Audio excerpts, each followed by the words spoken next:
Pour le concours du CAFOP 2017, le gouvernement a décidé d'admettre à nouveau à concourir les titulaires du BEPC en vue d'élargir la base des futurs formateurs. Objectif, combler le déficit d'enseignants à l'école primaire. Cette décision s'inscrit dans le cadre de la politique d'obligation scolaire initiée depuis septembre 2015. Avant d'arriver à la phase de composition pratique, nous allons parcourir les étapes qui constituent ce processus. 5000 instituteurs adjoints IA seront recrutés au titre du concours de CAFOP 2017. C'est ainsi que depuis le 9 janvier 2017, le site de la caserne des sapeurs-pompiers militaires est pris d'assaut par les candidats afin de se soumettre aux étapes obligatoires qui matérialiseront leur acte de candidature. L'inscription à ce concours obéit à un processus qui relève de deux des directions du ministère de l'Éducation nationale, de l'enseignement technique et de la formation professionnelle, à savoir la direction de la mutualité et des œuvres sociales en milieu scolaire (DEMOS) et la direction des examens et concours d'ECO. Le candidat Tanoé Stéphane suit tout le processus. Bonjour madame. Achat de pochettes, s'il vous plaît. Vous avez écrit sur la pochette? Oui, madame. Sur la photocopie? Oui, madame.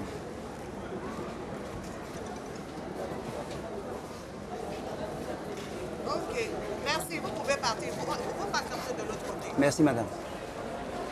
De l'achat de la pochette à la remise de l'attestation d'aptitude à la fonction enseignante en passant par les 5 étapes de la visite médicale. La visite est composée de 5 ateliers.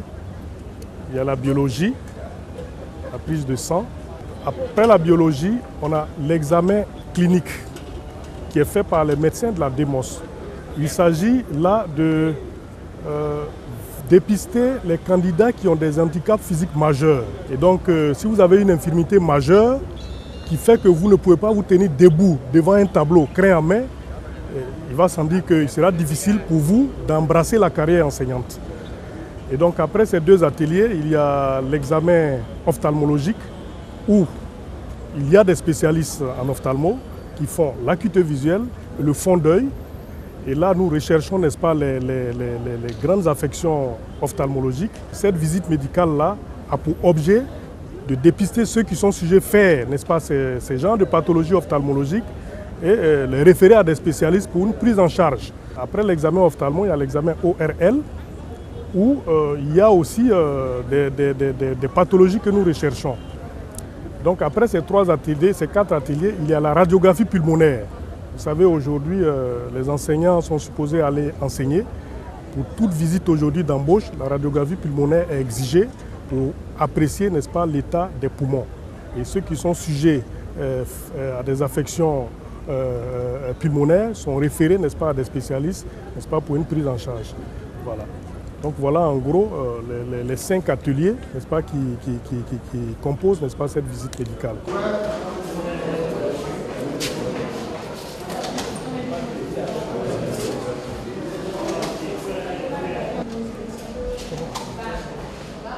Quand je fais ça, vous avez mal? Non. Comme ça? Non. D'accord.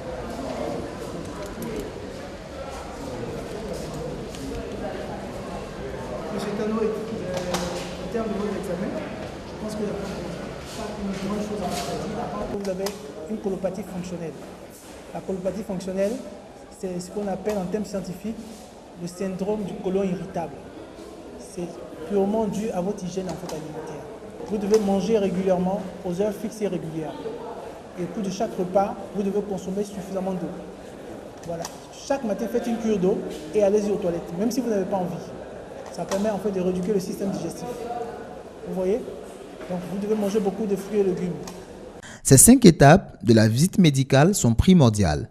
Échouer à une seule d'entre elles rend le candidat inapte à la fonction d'enseignant. Ceux qui sont déclarés aptes, qui peuvent déposer leur dossier et faire le concours. Voilà un peu.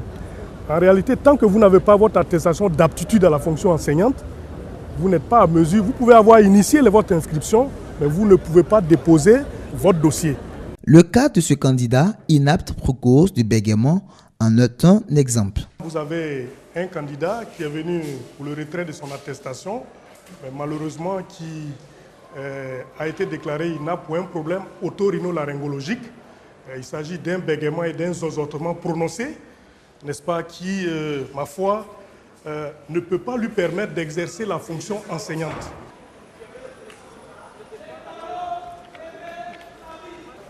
Après les 5 étapes de la visite médicale, je suis venu chercher mon attestation que voici. Je suis apte au concours de CAFOP 2017. Il faut dire que cette année, je me suis présenté au concours de CAFOP 2017 parce que j'ai toujours voulu enseigner. Le métier d'enseignant me fascine. Vu que le gouvernement a élargi le concours de CAFOP au niveau BPC, alors j'ai voulu présenter ce concours-là parce que trouver du boulot aujourd'hui, ce n'est pas chose facile. Alors je pense bien que cette année, le gouvernement a pensé à tout le monde. Une fois l'attestation d'aptitude acquise, un autre volet des formalités non moins importants attend le candidat, cette fois-ci du côté de la direction des examens et concours. Ce volet nous décrit ici Madame Dosso Mariam, directrice de la DECO. Le Conseil des ministres du 21 décembre 2016 a autorisé le recrutement de l'instituteur adjoint à partir du diplôme du BPC pour le concours CAFOP 2017.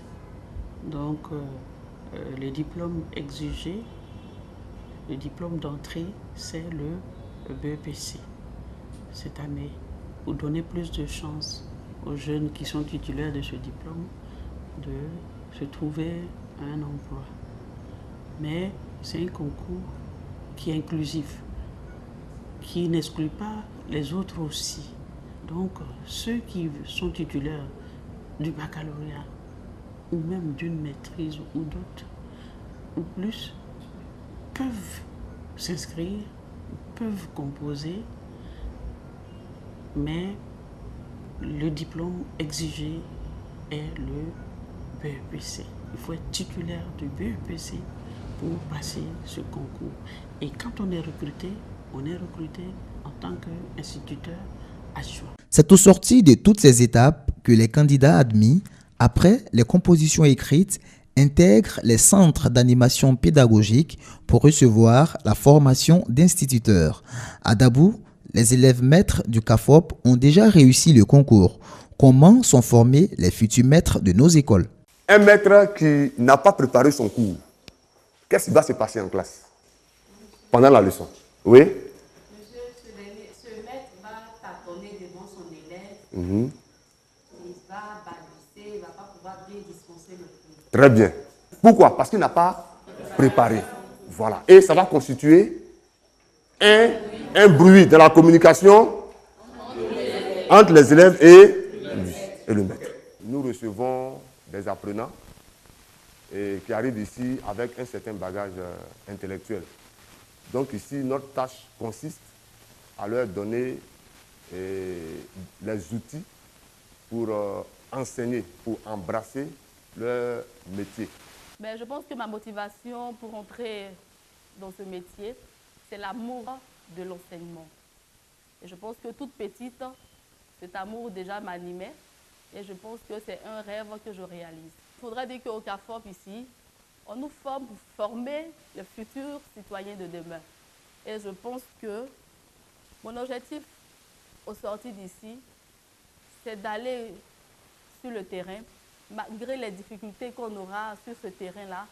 Je pense que pour nous enseignants, pour le métier qu'on a choisi, il est important d'affronter ces difficultés-là, puisque c'est un savoir qu'on va donner à nos petits frères, pas-on donner à nos enfants. Je pense qu'il est important d'affronter ces difficultés, d'aller contre vents et marées. Les élèves maîtres rentrent au CAFOP après avoir réussi au concours. Et la formation au CAFOP se déroule en 2 volets.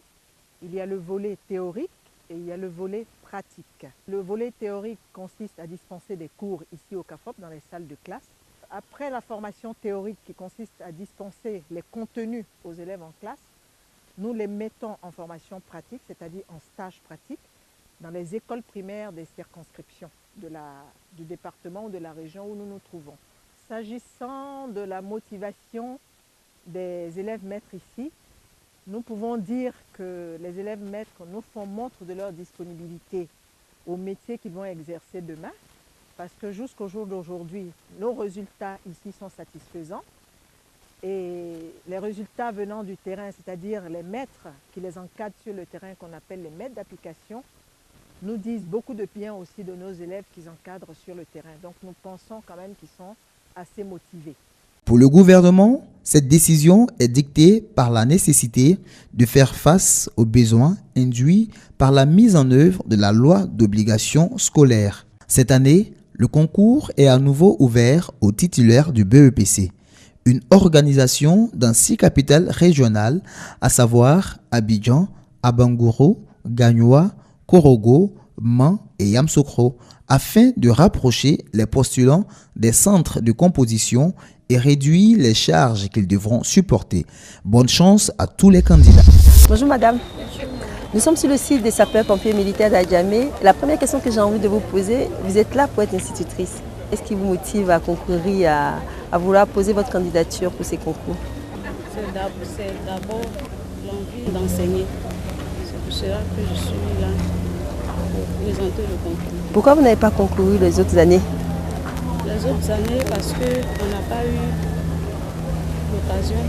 Arrivé un moment où il a dit qu'on ne pouvait plus présenter le concours avec le BEPC.